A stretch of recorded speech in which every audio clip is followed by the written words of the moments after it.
শুভ সন্ধ্যা। কিন্তু এখন বোধহয় আর কোনো সন্ধ্যাই শুভ নয়, কারণ টিভি চ্যানেলগুলো ঘোরালেই দেখবেন ওপারে হিন্দু কাঁদছে। এই হিন্দুরা কিন্তু এই সবে কাঁদছে না, গত ৭৫ বছর ধরেই কাঁদছে। আমরা যারা এসব নিয়ে বেশ কিছুদিন কয়েক দশক ধরে লেখালেখি করি, বলি, আমরা এখানে বেশ নিন্দিত, বেশ সমালোচিত, এমনকি আমাদের সাম্প্রদায়িকও বলা হয়।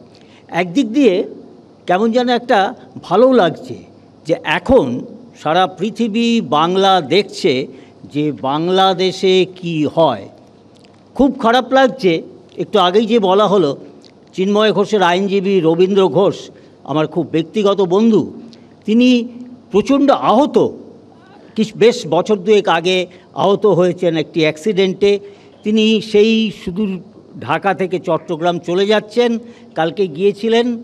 একজন আইনজীবীকে বিচারকের সামনে তাকে ধাক্কা দিয়ে তাড়িয়ে দেওয়া হয়েছে। কিন্তু আবার বলছি, আমি খুব বিচলিত নই, কারণ একটি ইসলামী সমাজে সংখ্যালঘুদের এটাই প্রাপ্য এবং সেটাই ঘটে চলেছে এবং এটা চলতেই থাকবে। কারণ পাকিস্তান হওয়ার অনেক আগে 1940 সালে বি.আর. আম্বেদকর তার লেকচার্স ইন পাকিস্তানের বলে গেছেন, সংখ্যালঘু বিনিময়ই নিঃসন্দেহে সাম্প্রদায়িক সমস্যার সমাধান। স্বাধীনতার সময় পাঞ্জাবে এটা হয়েছে, ফলে আজ দুই পাঞ্জাবে আর গত 70 বছর ধরে আর কোনো সাম্প্রদায়িক হানাহানি নেই। কিন্তু দুঃখের বিষয় বাংলায় হলো না। 1947 সালের মে মাসে শ্যামাপ্রসাদ মুখোপাধ্যায় তৎকালীন বড়লাটকে চিঠি দিয়ে একেবারে লিখলেন যে যদি দু সম্প্রদায়ের মধ্যে বিনিময় হয় কত লক্ষ মানুষ এদিক ওদিক হবেন, এবং সেটা করা সম্ভব ছিল, হলো না।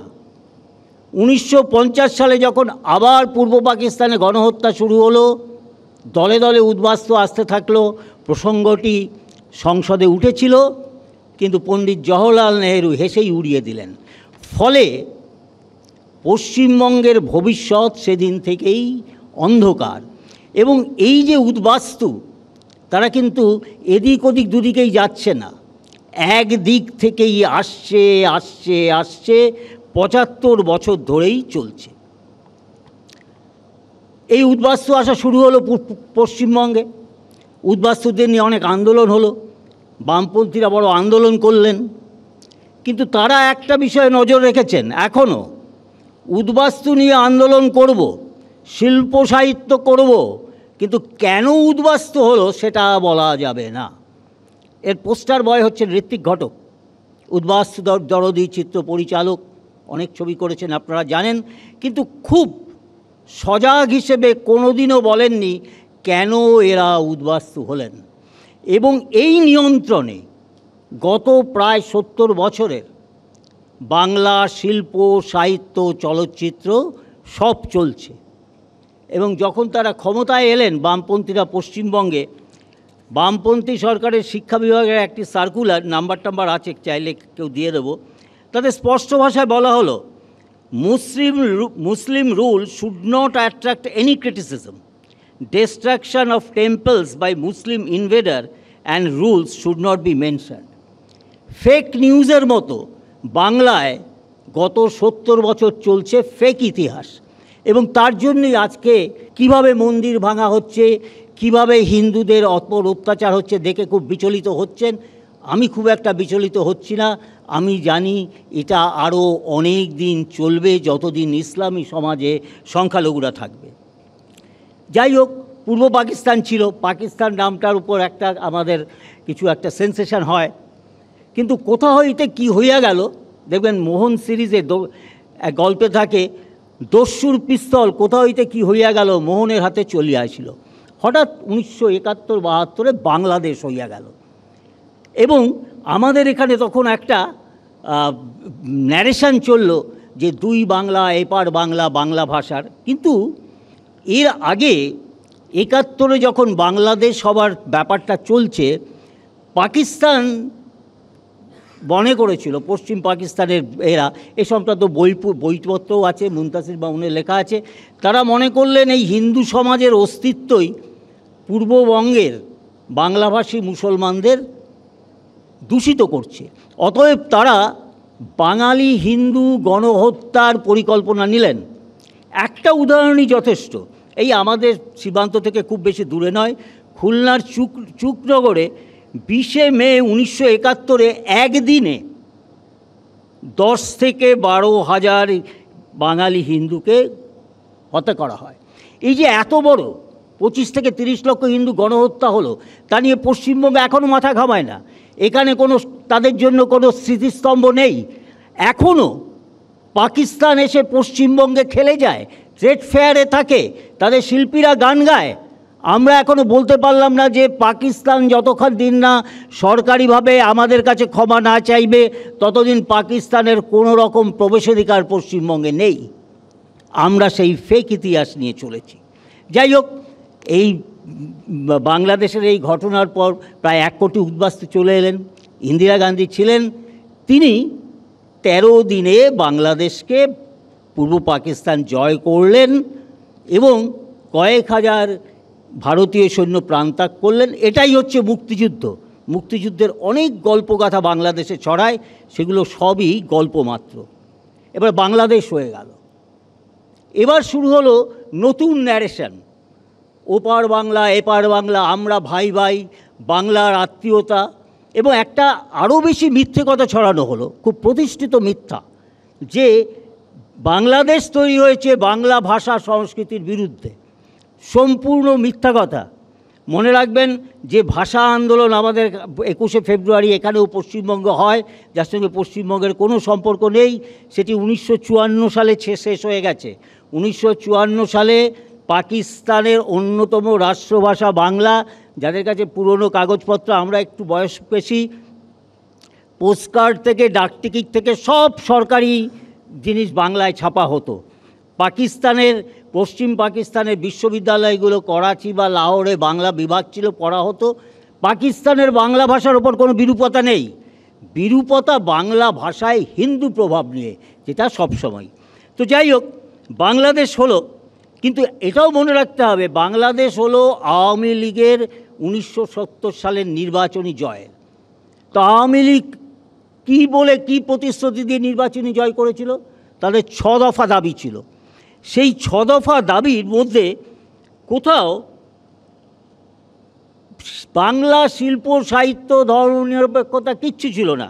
তার প্রথম বাক্যটি বলছি যে ঐতিহাসিক লাহোর প্রস্তাবের ভিত্তিতে শাসনতন্ত্র রচনা করে পাকিস্তানকে একটি সত্যকারের ফেডারেশন রূপে গড়তে হবে।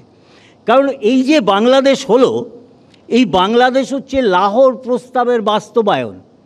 বাংলাদেশ যুক্তবঙ্গেরও খুব বিখ্যাত রাজনীতিবিদ, অত্যন্ত সুলেখক আবুল মনসুর আহমেদ, তার আমার রাজনীতির 50 বছর, বহু পঠিত পুস্তক, আরও বই আছেন। তাতে আবুল মনসুর মাহমুদ অত্যন্ত স্পষ্ট করে বলেছেন, এক পাকিস্তানের জায়গায় 2 পাকিস্তান হইয়াছে। ভারত সরকার লাহোর প্রস্তাব বাস্তবায়নে আমাদের সাহায্য করিয়াছেন। বলে দিই, 1946 সালে যে লাহোর প্রস্তাব হয়েছিল তার ভিত্তিতেই পাকিস্তান তৈরি হয়। লাহোরে একটা মিনারও আছে, মিনারে পাকিস্তান বলে। উনি বলছেন, আবুল মনসুর আহমদ, লাহোর প্রস্তাবে পাকিস্তান শব্দটার উল্লেখ নাই, শুধু কয়েকটি মুসলিম মেজরিটি রাষ্ট্রের উল্লেখ আছে। সোভারেন স্টেটস ইংরেজিতে লেখা আছে।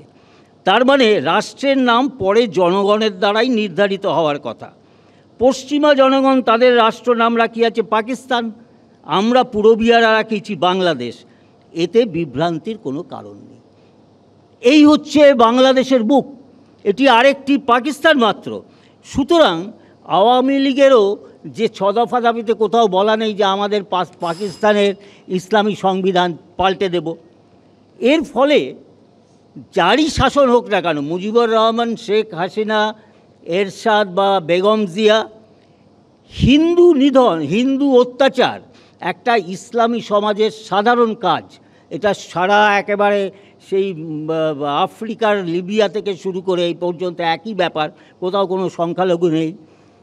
এবং এর বিবরণটি পাওয়া যাবে বাংলাদেশের বিখ্যাত অর্থনীতিবিদ আবুল বরকত, তার যে সেমিনাল ওয়ার্ক, সেখানে তিনি দেখিয়েছেন 1971 থেকে 2001 সালের মধ্যে 63 লক্ষ হিন্দু উধাও হয়ে গেছেন, গড়ে রোজ 575 জন। আজকেও কেউ না কেউ আসছেন। ফুলের এই যে অবস্থা পূর্ব পাকিস্তান এবং বাংলাদেশে হয়েই চলেছে, আমাদের এতদিন বিভিন্ন মিথ্যা ফেক ইতিহাস, ফেক বর্ণনা, ফেক সাহিত্য দিয়ে সেগুলোকে ঢেকে রাখা হয়েছিল। বাংলাদেশের প্রবাদ প্রতিম লেখক হুমায়ুন আহমেদ তার একটা উপন্যাসে লিখছেন, আমাদের সারা দেশে অসংখ্য স্মৃতিস্তম্ভ আছে। যেসব ভারতীয় সৈন্য আমাদের স্বাধীনতার জন্য জীবন দিয়েছেন, তাদের জন্য আমরা একটাও স্মৃতিস্তম্ভ করিনি। কারণ এটা হচ্ছে ভারত বিদ্বেষ যা পাকিস্তান তৈরির ভিত্তি। এটা কিন্তু কে অটল বিহারী বাজপেয়ী আছেন, নরেন্দ্র মোদী আছেন, ইন্দিরা গান্ধী আছেন, তার উপর নির্ভর করে না। এটা হচ্ছে সংস্কৃতির দ্বন্দ্ব। এই যে বহুত্ববাদী সনাতনী সংস্কৃতি গত 5000 বছর ধরে রয়েছে, তার বিরুদ্ধে একটি আব্রাহিম একেশ্বরবাদী সংস্কৃতি তাকে কখনো সহ্য করতে পারে না। বাংলাদেশ তারই প্রতিভূ, এর অন্য কিছু নয়।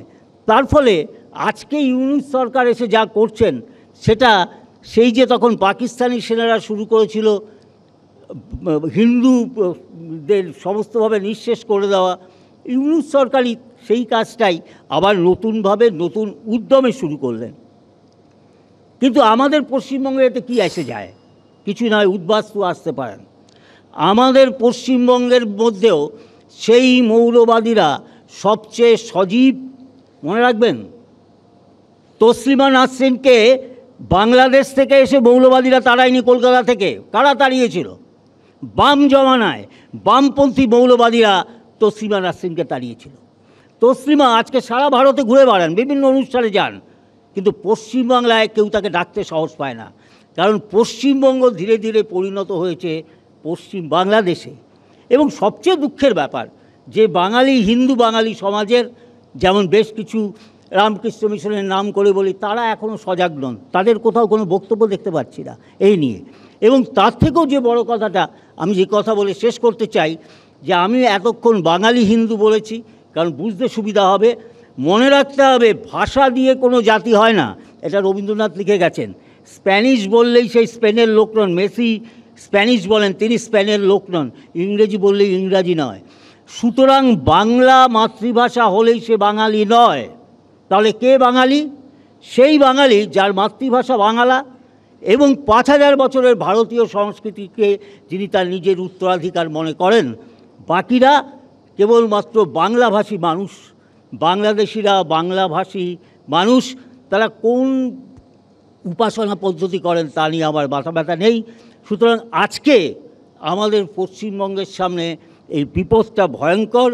এবং আজকের ভারত সরকারের কাছেও একজন সাহসী সিদ্ধান্ত যদি তারা না নিতে পারেন বাংলাদেশে, তাহলে মনে রাখবেন পশ্চিমবঙ্গের একটাই ভবিষ্যৎ, পশ্চিম বাংলাদেশ হওয়া। ধন্যবাদ।